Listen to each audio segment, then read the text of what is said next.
Today I'm going to explain a sci-fi action movie called Outlander. Spoilers ahead? Watch out and take care. The movie opens somewhere around 800 AD as a giant spaceship crashes on Earth. It ends up landing in the middle of a lake, and the resulting collision spooks the nearby animals. Two humanoid figures in advanced spacesuits soon emerge from the rubble. One of them desperately drags his companion, who is clearly hurt, to the shore. He then takes off his own helmet and almost immediately faints while having brief flashbacks of the past. When he wakes up several hours later, the spaceman realizes that his companion has died of a severe chest wound. He is trying to make sense of what might have happened when he hears a robotic call from a distance. The spaceman then sees his AI computer stranded and floating in the lake. He quickly retrieves the machine and instructs the computer to download all available data about this planet. The computer then opens up a protrusion, and the entirety of the data is transferred to the spaceman through his eyes. Following this, the man makes a grave for his fallen colleague and begins to look around in the surrounding forest. He soon comes across a whale carcass next to a destroyed and abandoned village. It is obvious that the attack was carried out by something other than a human. Suddenly, the spaceman gets an intuition that he is being watched by something or someone.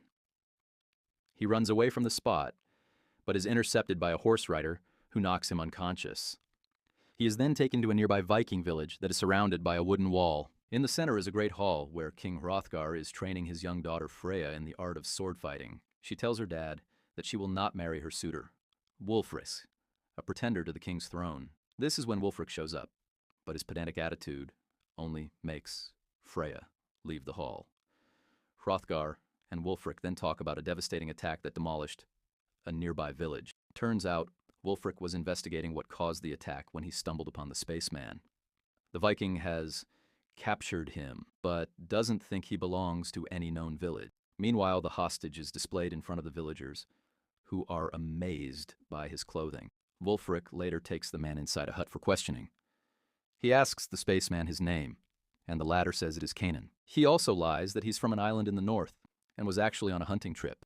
Obviously, the men don't believe him and think he attacked the nearby village. They then tie Kanan to a wooden pole and leave him for the time being. When everyone is left, Kanan tries to escape using a nearby iron bar.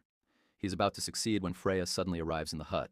We learn that Wulfric has asked her to attend to the prisoner's injuries. That evening, Hrothgar and Wulfric talk about the attack on the nearby village once more.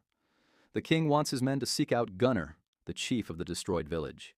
He wants to make it clear that they were not the ones who carried out the attack.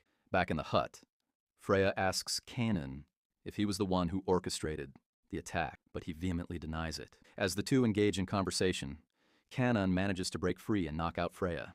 He is about to flee, but suddenly, a guard sounds his horn, announcing an enemy attack on the village. All the Vikings rush into action, thinking it's Gunnar who is here to take revenge, but to their utter horror, they realize that the enemy has already managed to enter the village. They have no idea that it is a predatory alien animal who is attacking and killing several villagers in quick succession. Nearby, Kanan, who seems to know what is happening, starts chasing the beast, but it's too late.